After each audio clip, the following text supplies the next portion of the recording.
자, 천국이 이런 사람의 것이니라. 천국이 이런 사람의 것이니라. 자, 이 제목 가지고 말씀의 은혜를 나누도록 하겠습니다. 2014년 EBS의 그 이주희 PD가 쓴 상당히 인사이트가 깊은 책이 하나 있습니다. 책 제목이 강자의 조건이에요. 강자의 조건.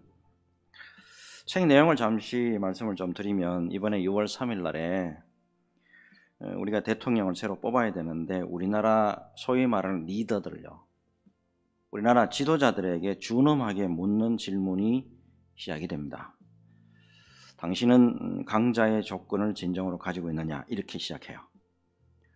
특별히 저자가요, 진정한 강자는 다양성과 관용이 있어야 하는데, 과연 지도자가 되려고 하는 당신, 과연 대통령이 되려고 하는 당신, 다양성과 관용성이 있습니까?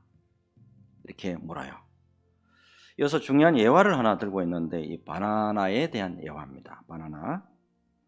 1960년대에 바나나 품종 가운데 가장 유명한 것이 그로 미셸이라고 하는 품종이에요. 그로 미셸. 이 품종은 오늘날 주종을 이루는 캐번디시 품종보다도 맛도 좋고 보관도 용이했어요. 근데 이 품종이요, 무성생식입니다. 무성생식이라면 주로 꺾꽂이 이런 걸 이야기하잖아요. 이 꺾꽂이로 번식이 돼요. 특별히 씨로 번식이 되지 않기 때문에 품종이 하나밖에 없어요. 순종 하나밖에 없다고. 문제는 이 그로 미셸은 전염병에 취약합니다. 그래서 1960년대에 전부 멸종됐어요. 여러분, 순종이 있고 잡종이 있죠. 그 다음에 순수 혈통주의와 다원주의 있어요. 자, 여기에서 생물학적으로 순종이라고 하는 것은 변화하는 환경에 매우 취약하다라고 하는 약점이 있습니다.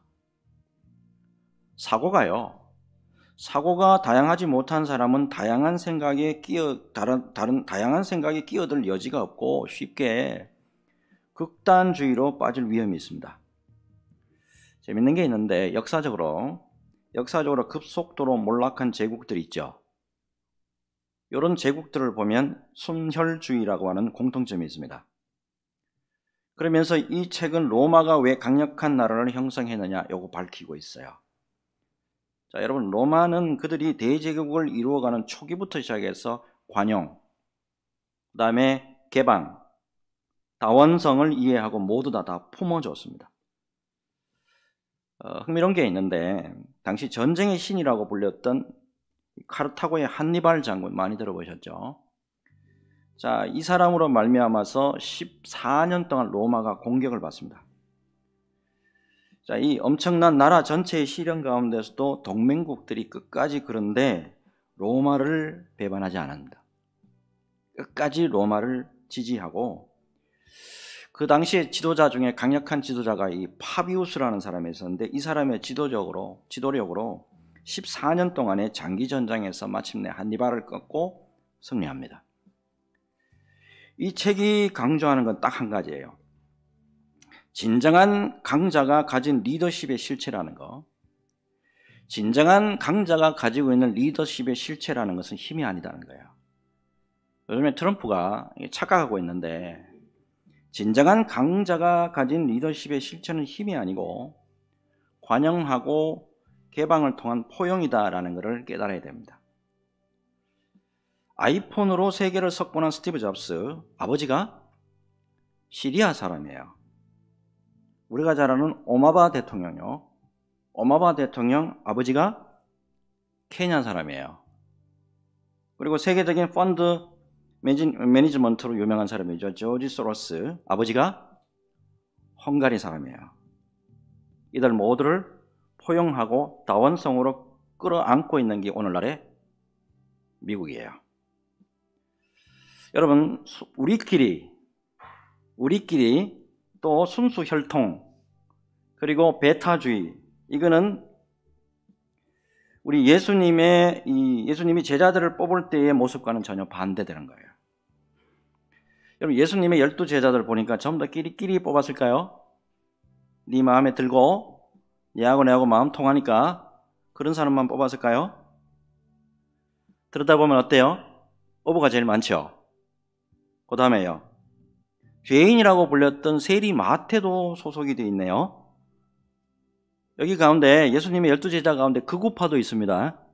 극우주의자가 있어요. 시몬. 이 사람은 열심당원이에요. 심지어는 어떤 사람이 있어요?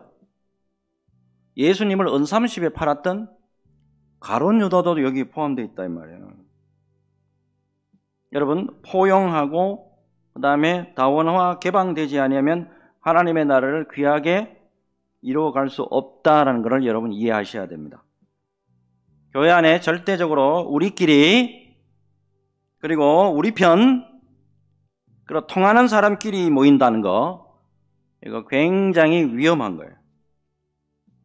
언제나 여러분 주님 안에서 성령이 하나 되게 하는 것을 힘써 지켜나가라 말씀하셨죠. 무엇보다도 중요한 게 뭐냐면 예수님의 이름으로 하나 되게 하는 일에 아름답게 쓰임받는 저와 여러분들이 되어야 될 줄로 믿습니다.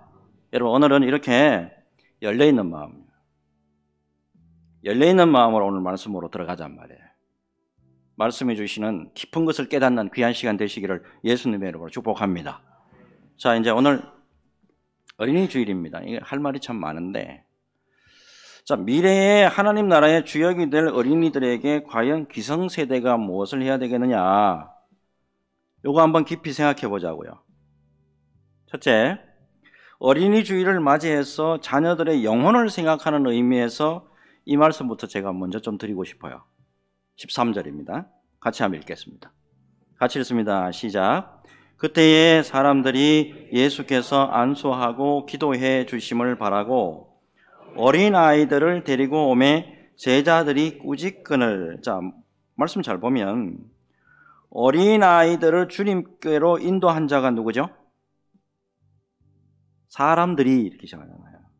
사람들은 누구를 의미할까요? 아이들의 부모. 그래서 여러분, 부모님이 예수님을 믿고요, 또 부모님이 예수님을 사랑하고 부모님이 예수님에게 헌신하는 그분들이 바로 아이들을 예수님께로 인도한다는 거예요. 근데 이게 이런 행동이 어떻게 보면 자연스럽고 그냥 당연하다라고만 생각할 게 아니에요, 여러분. 내 자녀를 그냥 교회로 데려오고 하나님께로 인도하고 예수님께로 인도하는 이 행동 하나가 아이들의 미래에 있어서 결정적인 역할을 할 때가 있다는 거예요. 잘 알려진 이야기부터 좀 하죠. 아브라함 링컨이 미국 16대 대통령이죠. 취임하는 날에 낡아 빠진 조그마한 성경책을 들고 나오죠. 성경책을 보여주면서 어머니가 주신 이 성경책으로 말미암아 오늘의 내가 있습니다. 어머니가 주신 성경책이 그를 대통령으로 만들었다고 하는 사실은 뭐 그리 놀랄 건 아니에요. 근데 그 어머니가 계모였다는 사실이에요. 자기가 낳은 자식이 아닌데도 불구하고 링컨이 14살 되던 해에 세상을 떠날 때까지 링컨을 하나님의 말씀이 있는 대로 이끌어 주신 분이 누구냐면 계모야. 그 어머니가 비록 계모였지만 말씀과 사랑에 있는 예수님께로 인도해 줬더니만 이 아들이 자라서 미국계 대통령 중에 가장 위대한 인물 중에 한 사람이 된 거예요. 여러분, 어릴 때부터 그 영혼이 하나님의 말씀으로 인도함을 받은 사람과 그렇지 못한 사람과는 분명한 차이가 있다는 거 오늘 강조하고 싶습니다.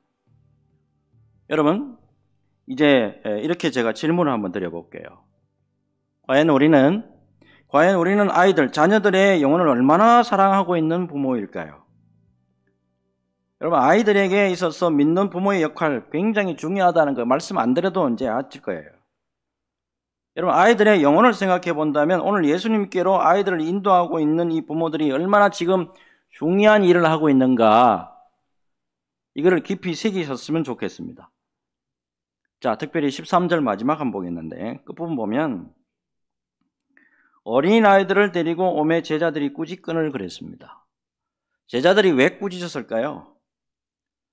당시 유대 사회의 문화적인 것을 여러분 이해를 하셔야죠. 자, 그 당시에 어린아이의 지위, 말도 못했습니다.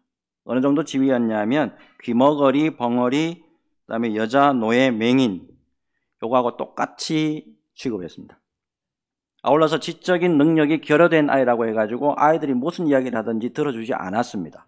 인구 조사하면 인구에도 들어가지가 않았어요. 근데 중요한 거는 예수님께서 아이들이 예수님께로 접근을 할 때 제자들이 꾸짖는 것을 어떻게 보셨는가 하는 거예요.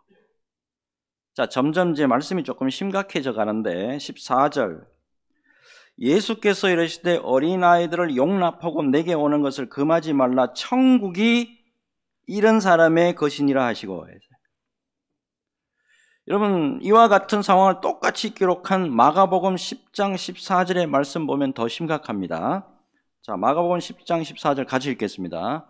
같이 읽습니다. 시작. 예수께서 보시고 노하시어 이르시되 어린아이들이 내게 오는 것을 용납하고 금하지 말라 하나님의 나라가 이런 자의 것이니라. 아멘. 예수께서 보시고 노하시어 이르시되 어린아이들이 내게 오는 것을 용납하고 금하지 말라. 이거를 잘 묵상해 보면 아이들의 영혼을 생각한다면 반드시 아이들이 주님에게로 와야 한다. 주님에게로 가야 한다. 주님에게로 데리고 가야 한다라는 것을 발견할 수가 있어요. 자, 그런데 진짜 하고 싶은 이야기는 지금부터입니다. 어린이들을 주님에게로 이끌어감에 있어서 우리 기성세대가 깊이 생각해 볼 게 있다 이 말이에요. 지금부터 사진 하나 보여드릴게요. 이 사진이 언제적 사진이냐면 1950년대 사진입니다. 특별히 주일학교 공과 공부 시간에 지금 이거 하고 있는 거예요. 그래도 여기는 노트라도 있고 필기도구라도 있네요. 자, 일단 1950년대를 배경으로 해서 제가 말씀을 좀 드리겠습니다. 제 아버님의 조남이 김자, 두자, 필자입니다. 김두필 어린이가 어느 날 교회에 전도가 돼가지고 주일학교 예배에 참석합니다. 교회에서는 생각을 했습니다. 무속을 섬기는 집안에서, 그리고 한의사 집안의 외동아들이 교회에 왔다. 난리가 났어요. 많은 아이들이 반가에 맞아 주었고 기쁘게 예배까지 드렸어요. 자, 여기까지는 좋았는데 집에 가려고 보니까 아버지가 새롭게 사준 운동화가 없어졌어요. 아무리 찾아도 운동화가 없어요. 제 아버님이 1937년생이니까 초등학교 시절에 운동화가 얼마나 귀했는지 뭐 말씀 안 드려도 어르신들 뭐 잘 아실 거예요. 자, 집에 가면 이제 비디오가 확 돌아가는 거예요. 집에 가면 무속을 섬기는 어머니가 이놈의 자식 교회에 가지 마라 그랬더니만 운동화 신고 교회 가가지고 운동화 잃어버렸네. 한의사 아버지는 굉장히 엄격했습니다. 운동화를 잃어버렸다고 심한 꾸중이 있을 것 불을 보듯이 뻔했습니다. 그때 교회 주일학교 부장선생님하고 교사 선생님이 안타깝게만 생각했을 뿐 아무 조치를 해주지 않은 거예요. 그리고 아버지는 맨발로 집으로 왔고요. 그때부터는 저놈의 교회 다시는 안 간다. 이렇게 된 거예요. 제가 한편으로 생각해보니까 이런 생각이 들더라고. 만약에 그날 부장 선생님이나 교사 선생님 중에 김두필 어린이에게 운동화 내가 새로 사줄게. 걱정하지 마. 누군가 욕심이 나가지고 훔쳐간 모양인데 우리가 대신 사과할게. 염려하지 마. 라고 했다고 하면 김두필 어린이 미래가 어떻게 됐을까요? 제가 신학교 다닐 때 대학교 아마 2학년 때인 것 같아요. 너무 힘들어가지고 다 때려치울 거라고 보따리 사가지고 고향으로 내려왔어요. 내려온 첫날 밤에 잠이 오지 않아가지고 뒤척이고 있었는데 새벽 4시가 됐어요. 근데 갑자기 제 방문이 갑자기 와락 열리더라고. 아버님이 크게 호통을 치더라고. 너 이놈의 자식. 예수 믿고 신학 나와가지고 목사 되려고 한다는 놈이, 응? 그거를 못 참고 돌아왔냐? 너 인생 망치지 말고 빨리 교회에 다시 가고 예수 제대로 믿어라. 아버님은 예수님을 떠났을 때 인생이 어떻게 되는 건지 이거 이미 다 알고 계셨던 것 같아요. 하지만 이후에도 계속 교회 가시는 걸 거부하셨고 돌아가실 때까지 교회에 나오시지 않았습니다. 제가 이 말씀을 드리는 이유 여러분 잘 아실 겁니다. 여러분 누군가 특별히 어린아이를 교회에 데려와가지고 예수님께로 인도할 때는 주의해야 될 일이 있어요. 절대로 사람 때문에 그 영혼 다치지 않도록 여러분 배려해 주셔야 돼요. 한 사람의 인생 전체가 거기에 달려있다고. 신발을 잃어버리면 신발 하나 잃어버렸다고 평생을 교회에 안 다니려고 하는 사람이 있다 이 말이야. 진정으로 예수님께로 잘 다가갈 수 있도록 돕고 그 사람이 하나님의 사람으로 잘 성장할 수 있도록 최선을 다하는 저와 여러분들이 되어야 될 줄로 믿습니다. 여러분 이 은혜로 언제나 주님에게 귀하게 쓰임받는 우리 성도들 다 되시기를 예수 그리스도 이름으로 축복합니다. 자, 이제는 주제를 좀 바꿔볼게요. 자, 어떤 사람이 천국의 시민이 될 수 있느냐? 자, 일단 14절 본문 다시 보겠는데 예수께서 이르시되 어린아이들을 용납하고 내게 오는 것을 금하지 말라. 천국이 이런 사람의 것이니라 하시고. 천국이 이런 사람의 것이다. 이런 사람은 구체적으로 누구를 가리킵니까? 자, 마태복음 18장 1절에서 4절입니다. 이게 답이 나와요. 자, 같이 읽습니다. 시작. 그때에 제자들이 예수께 나와 이르시되 천국에서는 누가 크니까? 예수께서 한 어린아이를 불러 그들 가운데 세우시고 이르시되 진실로 너희에게 이르노니 너희가 돌이켜 어린아이들과 같이 되지 아니하면 결단코 천국에 들어가지 못하리라. 그러므로 누구든지 이 어린아이와 같이 자기를 낮추는 사람이 천국에서 큰 자니라. 아멘. 3절 보면 너희가 돌이켜 했어요. 돌이켜 가던 길을 멈추고 돌아서는 것을 말합니다. 요 말씀을 예수님이 하신 이유가 있다고. 제자들에게 하신 말씀인데 공적 그리고 자리 다툼하죠. 누가 크냐 누가 작으냐, 누가 우리 교회에서 지금 잘 나가느냐, 자리 다툼하고 있는 제자들에게 행동 변화를 촉구하는 거예요. 한마디로 말하면 예수님이 이 말씀을 하시게 된 것은 뭐냐면 천국의 시민이 된다는 거.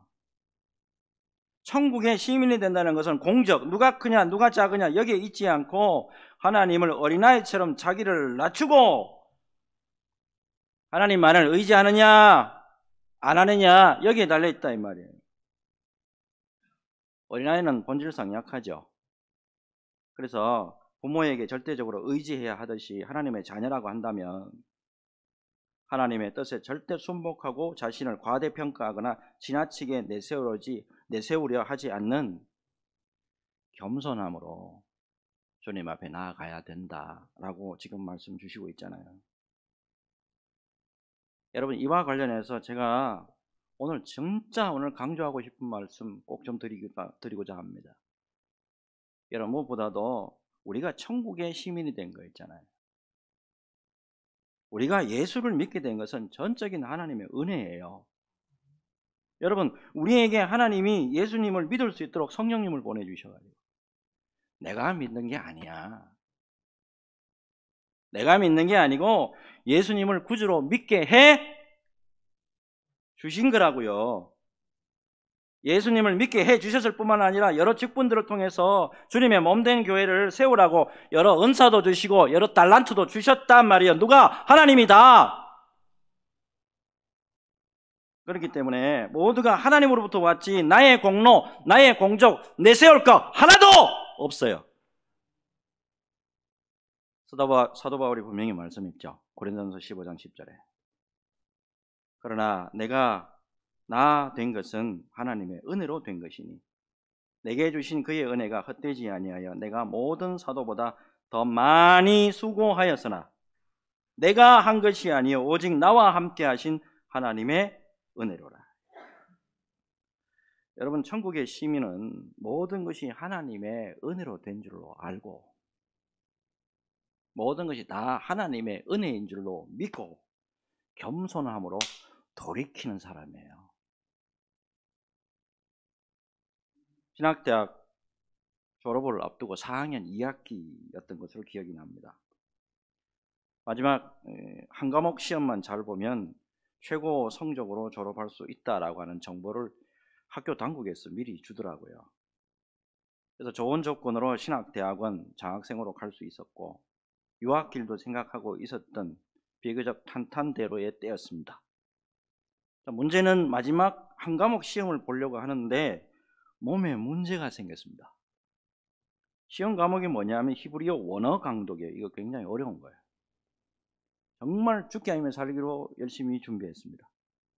근데 갑자기 구토증이 나고 현기증도 있어가지고 시험을 아예 못 볼 상황이 생긴 거예요. 도저히 안 돼가지고 시험 치기 1시간 전에 담당 교수를 찾아갔습니다. 교수님, 도저히 몸의 상태가 안 좋아서 시험을 못 보겠는데 어떻게 안 되겠습니까? 이 교수님 상당히 원리 원칙주의자예요. 안 된답니다. 시험 안 보면 저는 점수 줄 수 없습니다. 정 안 되면 다음에 볼래요? 이렇게 이야기하더라. 근데 문제는 그 과목이 필수 과목이에요. 3학점짜리. 그 과목 시험을 보지 못하면 졸업도 못하고 최고 성적 아예 받지도 못하고 대학원 장학생 입학도 아예 못 갈 판이에요. 어떻게 해야 됩니까? 빈 강의실로 갔습니다. 엎드렸어요. 근데 엎드렸는데 몸에 한기가 쫙 오는 거예요. 구역질도 막 나고 왜인지 모르겠어요. 구역질이 막 나요. 현기증이 나니까 핑핑핑 돌더라고. 일단은 무조건 엎드렸어요. 기도하기를, 하나님 어떻게 해야 됩니까? 하나님, 나 공부 안 한 거 아닙니다. 정말이지 열심히 준비해야 됐어요. 근데 아예 시험을 지금 보지 못하겠으니 지금 어떻게 해야 되나요? 한참 기도하는데 세미한 음성이 2번 들리더라. 어떤 음성이 들렸냐면, 네가 이때까지 네가 잘해서 여기까지 온 줄 아냐? 네가 이때까지 네가 잘해서 여기까지 온 줄 아냐? 정신이 번쩍 들더라고.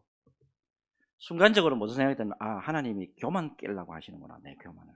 한 과목 남아있는데 이 시험 다 준비 잘 해놨거든. 그 당시에 바로 2손 바짝 들었어요. 아닙니다. 하나님 모두가 하나님의 은혜입니다. 절대로 제가 잘나서가 아닙니다. 하나님이 내게 공부할 수 있는 환경 만들어 주셨고 건강도 주셨고 열심히 하는 마음, 꼬리뼈에 피가 나도록 앉아있으라고. 열심히 하는 그 마음도 내가 잘나서 그런 줄 알았는데 그게 아니더라고. 하나님이 그 마음도 주셨다. 모두가 주님의 은혜이지 제가 한 것 아무것도 없습니다. 이 고백을 한참을 한 것 같아요.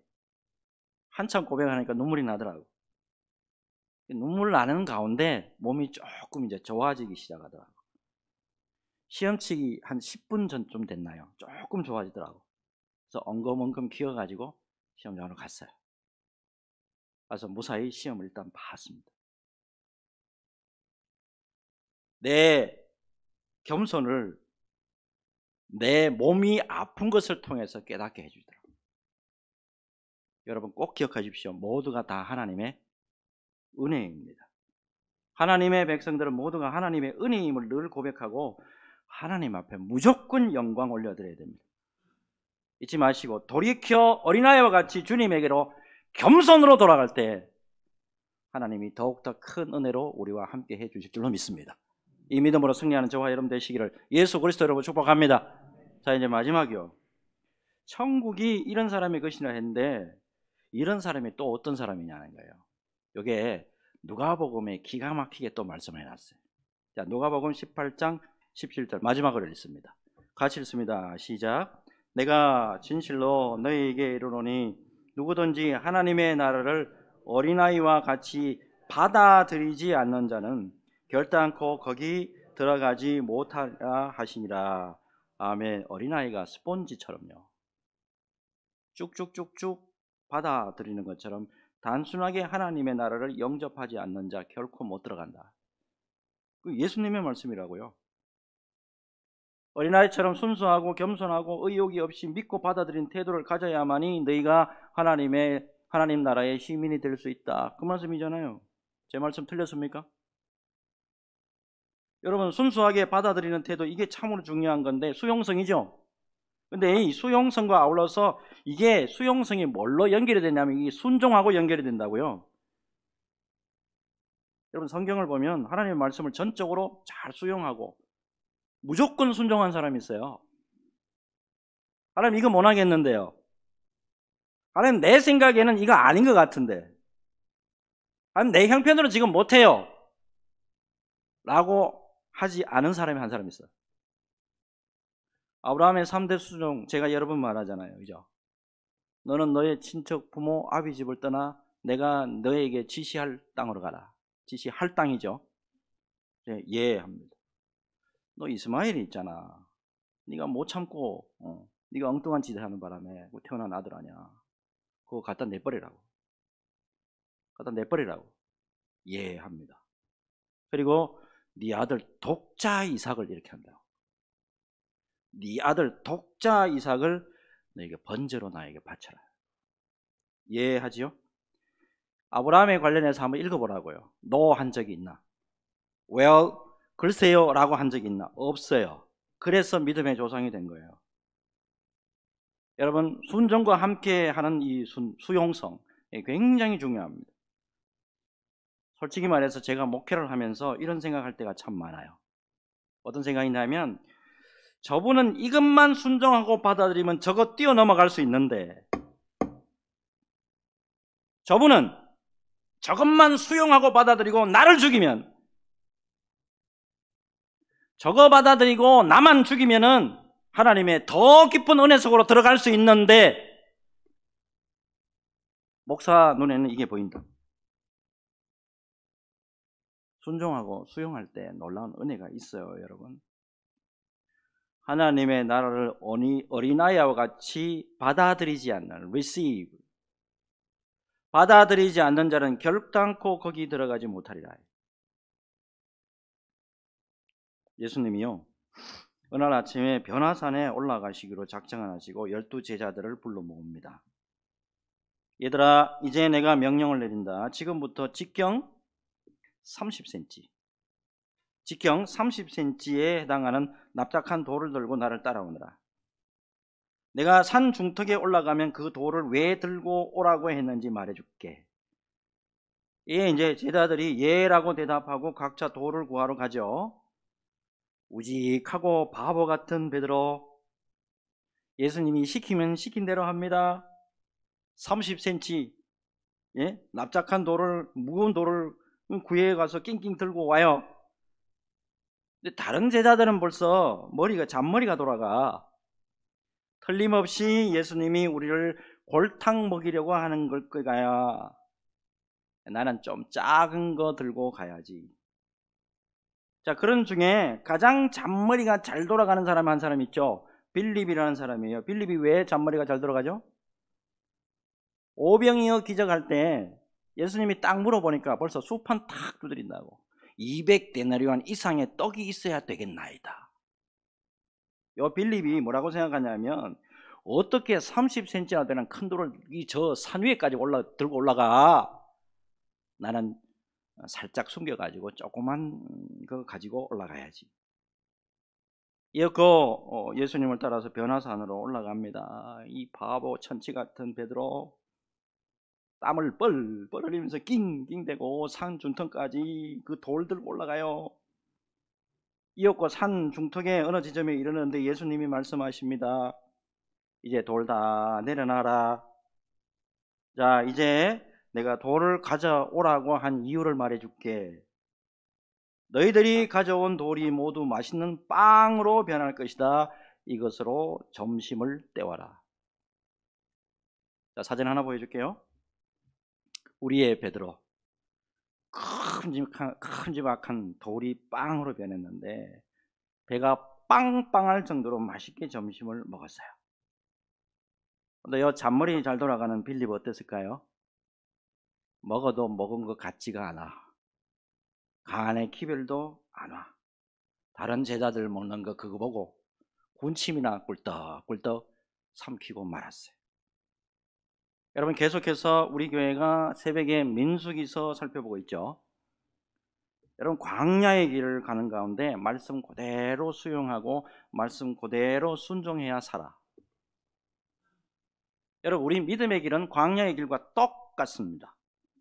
광야의 길과도 같은 이 믿음의 길, 주님의 말씀을 온전히 수용하고 순종하는 가운데 하나님의 은혜가 임하고 하나님의 자비가 임하고 하나님의 치유와 회복이 임한다고 하는 사실 믿음으로 받으시길 바랍니다. 특별히 어린이 주일을 맞이해서 항상 어린아이와 같은 마음과 어린아이와 같은 믿음으로 천국의 주인 되시기를 예수 그리스도 이름으로 축복합니다. 축복합니다. 어린아이들